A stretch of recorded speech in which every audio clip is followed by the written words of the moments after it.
Shalom saudara-saudari yang terkasih di dalam nama Tuhan. Apa kabar Anda? Saya bersukacita dan senang sekali boleh menyapa saudara-saudara pada saat ini melalui media internet ini. Tuhan juga rindu menyapa saudara-saudari melalui firman-Nya. Saudara-saudari yang dikasih dalam nama Tuhan, sebagai judul renungan pada saat ini yang ingin saya sampaikan kepada saudara-saudari adalah buku manual. Saudara-saudara yang terkasih dalam nama Tuhan, Kitab Roma pasal 15 ayat 4 mengatakan, sebab segala sesuatu yang ditulis dahulu telah ditulis untuk menjadi pelajaran bagi kita, supaya kita teguh berpegang pada pengharapan dan ketekunan dan penghiburan dari kitab suci. Mengapa banyak sekali penderitaan pada saat ini? Kita tahu ada orang menderita oleh karena dia dilahirkan sejak kecil sudah cacat, sudah memiliki kekurangan baik fisik maupun mental. Ada juga yang menderita karena COVID-19 yang sedang melanda seluruh dunia. Ada juga penderitaan oleh karena kemiskinan, oleh karena juga yang lain-lain. Saudara-saudara yang terkasih di dalam nama Tuhan, apa sebenarnya sebab semua penderitaan-penderitaan ini? Di sini ada 3 jenis penderitaan. Yang pertama adalah sebab karunia Allah, sebab karunia Allah. Saudara-saudara yang dikasih dalam nama Tuhan, penderitaan ternyata juga merupakan sebuah karunia dalam mengikut Kristus. Kalau kita baca di dalam kitab Yakobus 5 pasal ke-10, saudara-saudara, turutilah teladan penderitaan dan kesabaran para nabi yang telah berbicara demi nama Tuhan. Selanjutnya dikatakan juga di dalam Filipi 1 ayat 29, sebab kepada kamu dikaruniakan bukan saja untuk percaya kepada Kristus, melainkan juga untuk menderita bagi Dia. Saudara-saudara yang terkasih dalam nama Tuhan, jelas di sini dikatakan bahwa penderitaan juga merupakan karunia. Ketika kita sudah hidup baik dan benar, namun dikatakan di sini semua orang pengikut Tuhan tetap menderita, oleh karena setan tidak akan diam ketika melihat kita ingin mengikut Kristus. Inilah penyebab penderitaan yang pertama, yaitu bahwa ini adalah memang sebuah karunia dari Tuhan. Yang selanjutnya adalah dikatakan supaya kemuliaan Tuhan dinyatakan. Di dalam kitab Yohanes 11 ayat 4 dikatakan, ketika Yesus mendengar kabar itu, Ia berkata, penyakit itu tidak akan membawa kematian, tetapi akan menyatakan kemuliaan Allah. Sebab oleh penyakit itu anak Allah akan dipermuliakan. Pada saat Maria Magdalena dan semua sahabat-sahabat dari Lazarus menangis menderita, memohon agar Lazarus disembuhkan, inilah yang dijawab oleh Yesus. Jadi Yesus menyatakan di sini bahwa penderitaan itu, sakit penyakit itu diberikan atau dibiarkan terjadi sebab oleh penyakit itu anak Allah akan dipermuliakan melalui kuasa mujizat.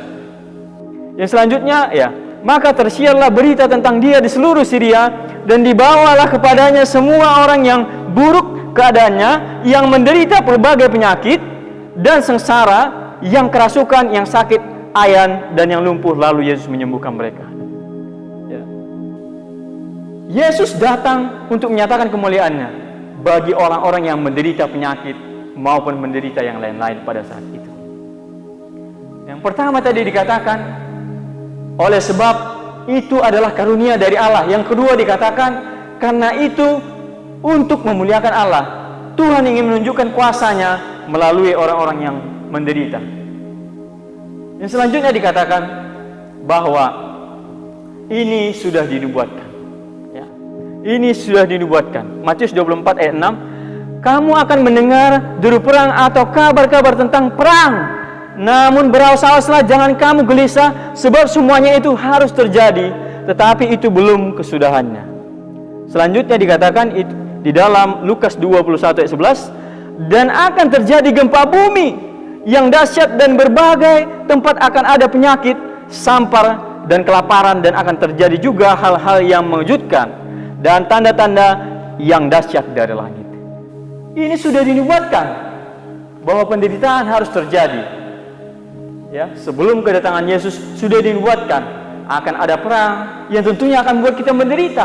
Kita bisa bayangkan apa yang terjadi pada perang dunia kedua, ya, perang yang paling dekat, atau perang yang saat ini masih terjadi di negara Timur Tengah yang belum juga bisa berhenti berperang. Ini sudah dibuatkan yang membuat kita menderita, atau hal lain, penyakit COVID-19 sudah dibuatkan akan membuat kita menderita. Yang selanjutnya adalah karena dosa. Kita tidak mengenal Allah, ya. Di dalam Hosea 4 ayat 6 Tuhan mengatakan, umatku binasa karena tidak mengenal Allah. Karena engkau yang menolak pengenalan itu, maka aku menolak engkau menjadi imamku. Dan karena engkau melupakan pengajaran Allahmu, maka aku akan melupakan anak-anakmu. Hosea 4 ayat yang ke-6. Juga dikatakan di dalam Roma 2 ayat 9, penderitaan dan kesesakan akan menimpa setiap orang yang hidup yang berbuat jahat. Pertama-tama orang Yahudi, juga orang Yunani. Jadi saudara-saudara yang kasih dalam Tuhan, terkadang bukan hanya memang bagian kita menderita sebagai pengikut Tuhan, tapi juga terkadang ini adalah oleh karena perbuatan kita, kesalahan kita, dosa kita yang masih belum mengenal Allah secara benar. Saudara-saudara yang dikasih dalam nama Tuhan, di dalam Efesus 6 ayat ke-10 dikatakan demikian. Inilah yang disampaikan oleh hamba Tuhan, ya, Rasul Paulus. Akhirnya hendaklah kamu di dalam Tuhan, di dalam kekuatan dan kuasanya, kenakanlah seluruh perlengkapan senjata Allah, supaya kamu dapat bertahan melawan tipu muslihat iblis. Karena perjuangan kita bukanlah melawan darah dan daging, tetapi melawan pemerintah-pemerintah, melawan penguasa-penguasa, melawan penghulu-penghulu dunia yang gelap ini, melawan roh-roh jahat di udara. Sebab itu ambillah seluruh perlengkapan senjata Allah, supaya kamu dapat mengadakan perlawanan pada hari yang jahat itu, dan tetap berdiri sesudah kamu menyelesaikan segala sesuatu. Jadi berdirilah tegap, berikat pinggangkan kebenaran, dan berbaju jerahkan keadilan. Kakimu berkasutkan kerelaan untuk memberitakan Injil damai sejahtera. Dalam segala keadaan pergunakanlah perisai iman, ya, perisai iman. Sebab dengan perisai itu kamu akan dapat memadamkan semua panah api dari si jahat. Dan terimalah ketopong keselamatan dan pedang roh, yaitu firman Allah. Saudara-saudara yang kasih dalam nama Tuhan, firman Tuhan, iman diibaratkan bagaimana kita memperlengkapi diri kita ketika berperang. Kita tahu kita berperang melawan setan. Ada banyak agen-agen setan pada saat ini. Kita tidak tahu secara pasti. Namun setan bekerja melalui tetap melalui manusia-manusia. Dan di sini dikatakan kita harus menggunakan kasut, mengabarkan kabar Injil, dan juga dikatakan berikat pinggangkan kebenaran dan berbajukan keadilan, ya, kebenaran, keadilan. Kemudian dikatakan di sini, terimalah ketopong keselamatan dan pedang roh, yaitu firman Allah. Iman beringkatkan ke kebenaran dan keadilan, dan dikatakan di sini selanjutnya pedang roh, yaitu firman Allah. Saudara-saudara yang kasih dalam nama Tuhan, ini adalah merupakan inti tujuan dari firman atau renungan yang saya ingin sampaikan pada saat ini. Bahwa firman adalah alat yang juga sangat penting, yang paling penting bahkan untuk melawan setan.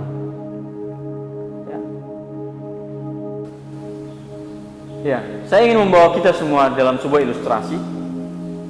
Ya. Saudara-saudari pasti pernah membeli sebuah barang elektronik atau kendaraan, ya, atau barang-barang hasil teknologi yang lainnya. Ketika Anda membeli barang tersebut, maka di dalam boxnya, kotaknya akan disertakan juga buku manual. Saudara-saudara yang dikasih nama Tuhan, Untuk apa buku manual ini? Ya, pastinya bagaimana cara penggunaan perawatan, bagaimana menggunakan fungsi maksimal dari barang-barang ini yang kita beli ini. Bagaimana menggunakan secara maksimal dan efisien dari barang-barang yang kita beli. Saudara-saudara yang kasih sama Tuhan, kalau Anda tidak mengerti memahami bagaimana menggunakan barang itu, maka barang itu menjadi sia-sia dan tidak berguna. Atau bahkan ketika saya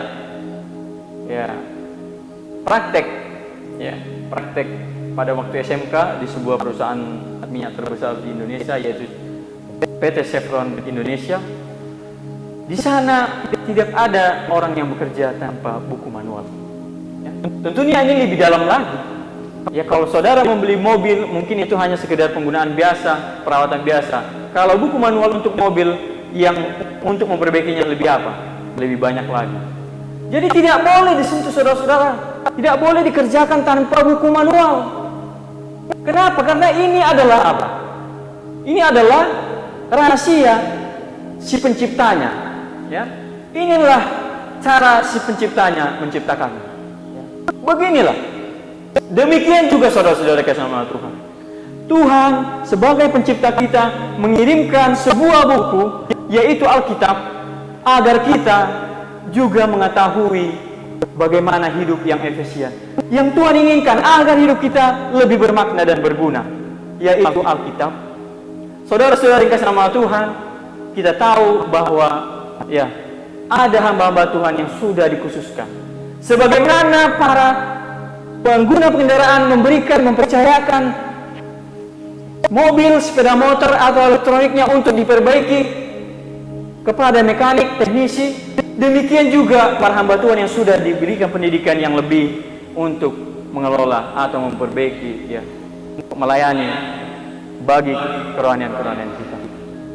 Sakit penyakit kerohanian kita, hamba-hamba Tuhan, kita boleh belajar, namun kita harus ingat bahwa kita juga harus menyerahkan kepada yang lebih utama, itu kepada para hamba-hamba Tuhan yang sudah diberikan pendidikan yang lebih banyak. Saudara-saudara yang kasih nama Tuhan, firman ini sangat berfungsi bagi kehidupan kita. Dikatakan di dalam Mazmur 119 ayat 105, firman-Mu itu pelita bagi kakiku dan terang bagi jalanku.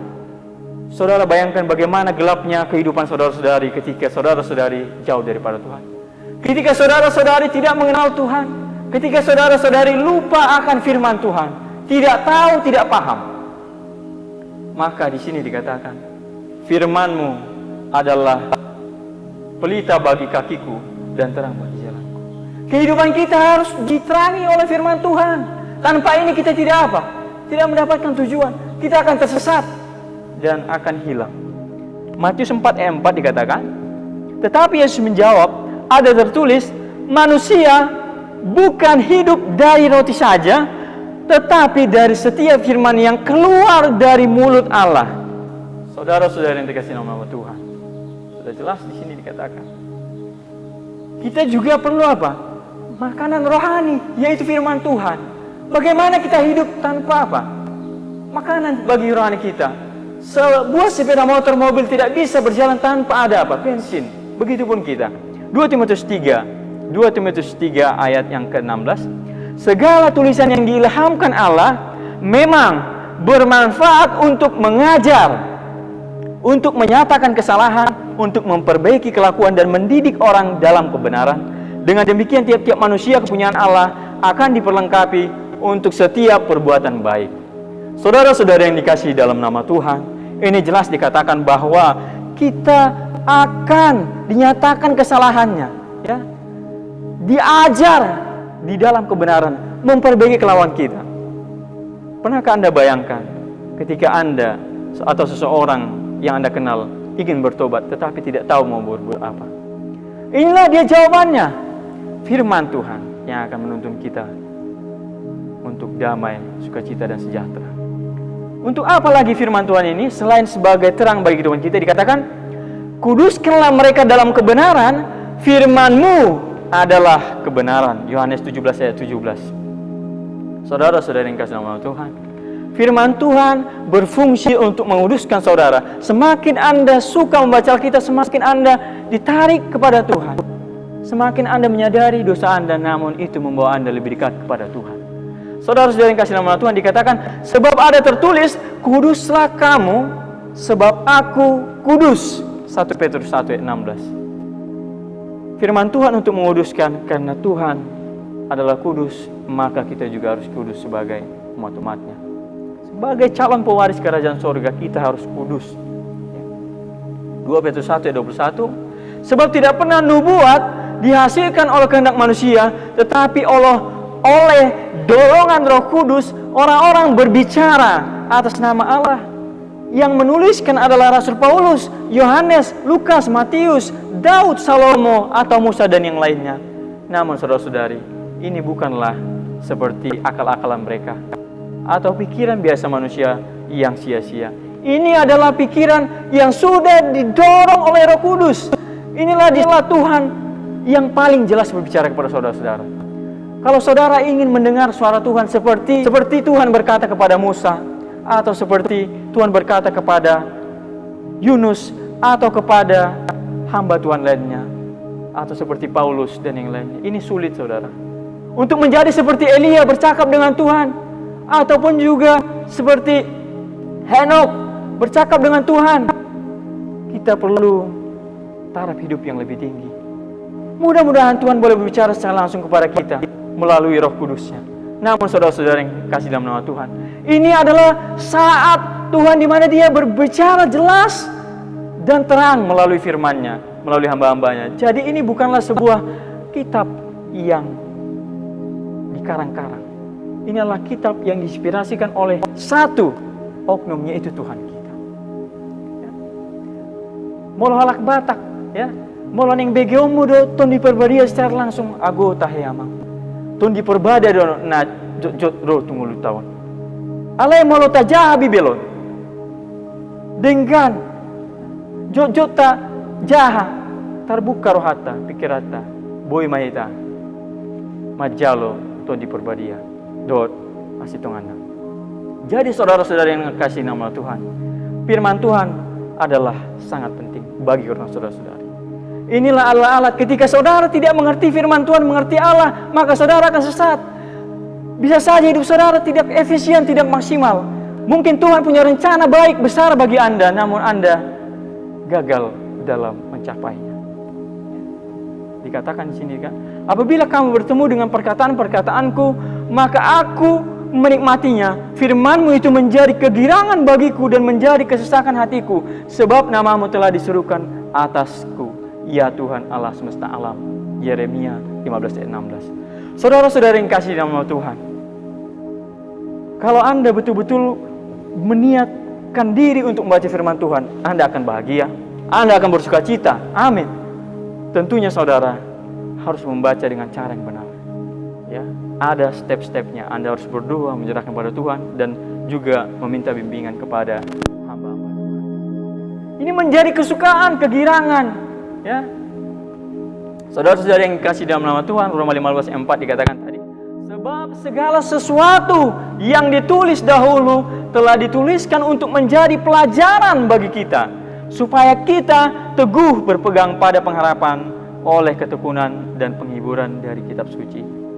Berbahagialah ia yang membacakan dan mereka yang mendengar kata-kata nubuat ini dan yang menuruti apa yang ada di dalamnya. Berbahagialah saudara yang saat ini menonton, membaca Alkitab dan juga mendengarkan firman Tuhan.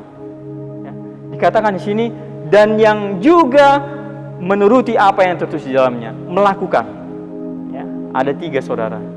Kita harus juga mendengar dan juga dikatakan di sini membaca, tetapi yang lebih penting yaitu yang terakhir, menuruti apa yang ada di dalamnya. Jangan sampai saudara membaca sering, ya, suka juga mendengarkan firman melalui khotbah-khotbah, tetapi saudara tidak menurutinya, maka saudara bisa dikatakan seperti apa? Seperti seorang yang membangun rumah di atas pasir, ya, yang tidak menyimpan, tidak mengimani, dan apalagi tidak melakukan apa yang firman Tuhan katakan.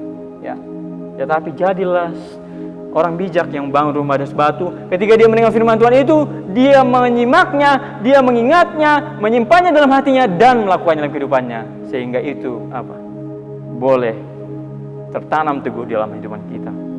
Saudara-saudari yang kasih nama Tuhan, inilah renungan singkat yang saya rindu ingin bagikan bagi saudara-saudari. Biarlah Alkitab saudara-saudari yang saat ini ada di rumah boleh diambil, dibaca, sehingga kita boleh terberkati. Kita memiliki hidup yang mungkin lebih berarti, yang efisien, yang maksimal, dan Tuhan menempatkan banyak rencana sederhana di dalam kehidupan kita. Saudara-saudara yang terkasih, biarlah buku manual bagi kita sebagai ciptaan Tuhan. Kita cintai, kita pelajari. Biarlah firman Tuhan yang singkat ini boleh mengangkat iman percaya saudara-saudari agar senantiasa lebih dekat kepada Tuhan, mencintai Dia melalui firman-Nya, mendekatkan diri kepada Dia melalui mempelajari firman-Nya. Inilah firman Tuhan, saya bawa dalam nama Yesus, kemuliaan bagi namanya dan berkat bagi saudara dan saya. Amin.